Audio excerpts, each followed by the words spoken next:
Hey there, let's go on with the outsiders. The most important thing to remember from the last time we read is that Johnny went and got supplies. And then Johnny and Pony got their haircuts. I mean, they each did each other. And then Pony also bleached his hair. And then Johnny just washed his hair as well to get out the grease. I guess we're disguised. I leaned back next to him sullenly. I guess so. Oh, shoot, Johnny said with fake cheerfulness. It's just hair. Shoot, nothing, I snapped. It took me a long time to get that hair just the way I wanted. And besides, this just ain't us. It's like being in a Halloween costume we can't get out of. Well, we gotta get used to it, Johnny said with finality. We're in big trouble, and it's our looks or us. I started eating a candy bar. I'm still tired, I said. To my surprise, the ground blurred, and I felt tears running down my cheeks. I brushed them off hurriedly. Johnny looked as miserable as I felt. I'm sorry I cut your hair off, Pony Boy. Oh, it ain't that, I said between bites of chocolate. I mean, not all of it. I'm just a little spooky.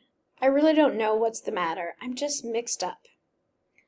I know, Johnny said through chattering teeth as he went inside. Things have been happening so fast. I put my arm across his shoulder to warm him up. 2-Bit should have been in that little one-horse store. Man, we're in the middle of nowhere. The nearest house is 2 miles away.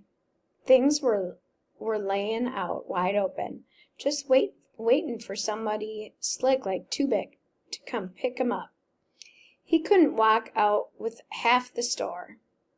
He leaned back beside me, and I could feel him trembling. Good old 2-Bit, he said in a... Let's say that I'm not sure how to say that next word, the word right here. So let's dissect it.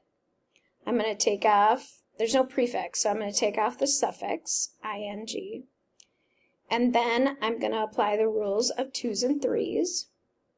So I'm going to separate, since it starts with a consonant, I'm going to separate the first 3 letters, Q-U-A, and then the next one starts with a consonant, so I'll separate the V-E-R. And let's see if I can sound that out. Quavering. Quavering. All right, he said it in a quavering voice. He must have been as homesick as I was. Remember how he was wisecracking last night? I said, just last night we were walking Cherry and Marcia over to 2-Bit's. Just last night we were lying in a lot, looking at the stars and dreaming. Stop it, Johnny gasped from between clenched teeth. Shut up about last night. I killed a kid last night. He couldn't have been over 17 or 18, and I killed him. How do you like to live with that? He was crying. I held him like Soda had held him the day we found him lying in the lot. I didn't mean to, he finally blurted out, but they were drowning you, and I was so scared. He was quiet for a minute. There sure is a lot of blood in people. He got up suddenly and began pacing back and forth, slapping his pockets. What are we going to do? I was crying by then. It was getting dark, and I was cold and lonesome. I closed my eyes and leaned my head back, but the tears came anyway. This is my fault, Johnny said in a miserable voice. He had stopped crying when I started. For bringing a little 13-year-old kid along. You ought to go home. You can't get into any trouble. You didn't kill him. No, I screamed at him. I'm 14.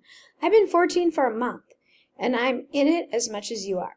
I'll stop crying in a minute. I can't help it. He slumped down beside me.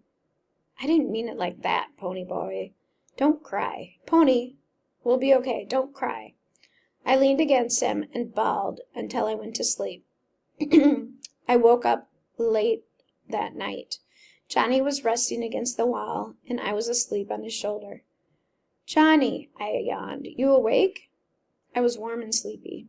"Yeah," he said quietly. "We ain't gonna cry no more, are we?" "Nope."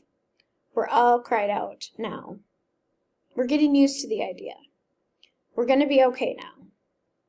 "That's what I thought," I said drowsily. Then for the first time since Dally and I had sat down behind those girls at the nightly double, I relaxed. We could take whatever was coming now.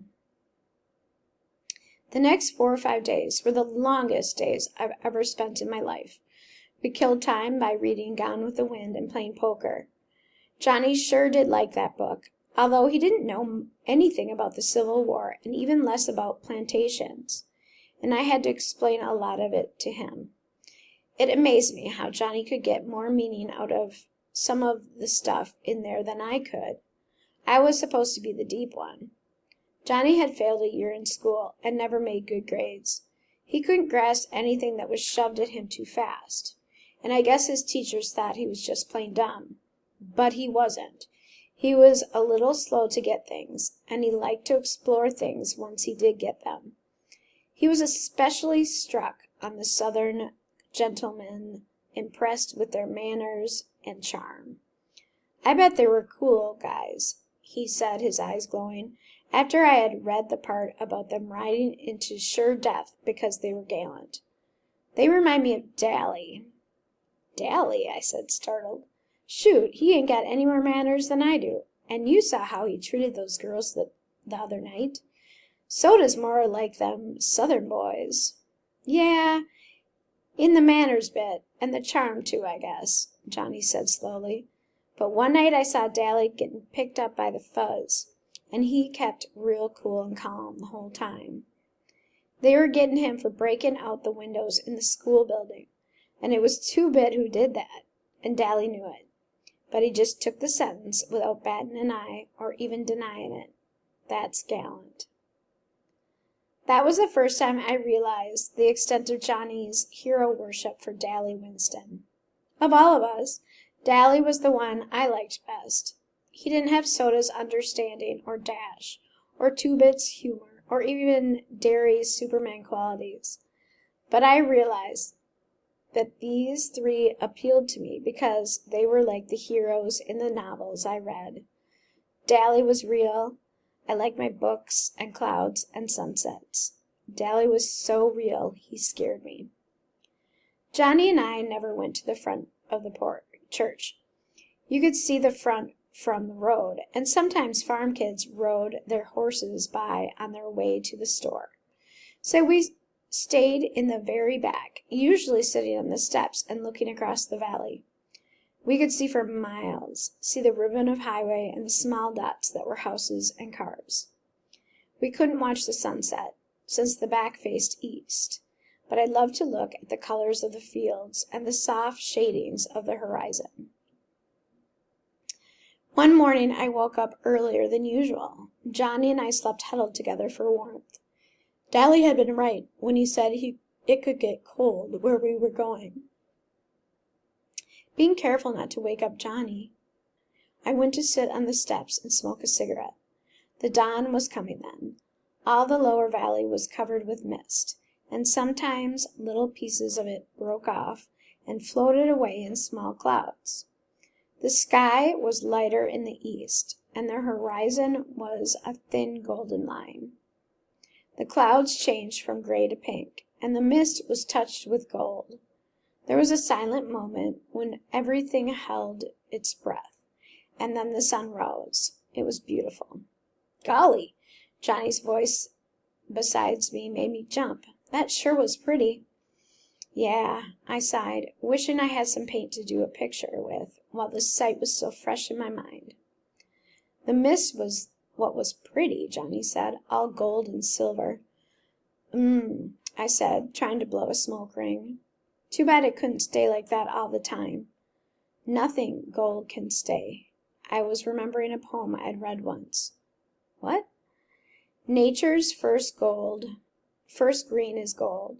Her hardest hue to hold. Her early leaves a flower, but only so an hour. Then leaf subsides to leaf, so Eden sank to grief. So dawn goes down to day, nothing gold can stay. Johnny was staring at me. Where'd you learn that? That was what I meant. Robert Frost wrote it. He meant more to it than I'm getting through. I was trying to find the meaning the poet had in mind, but it eluded me. I always remembered it because I never quite got what it meant.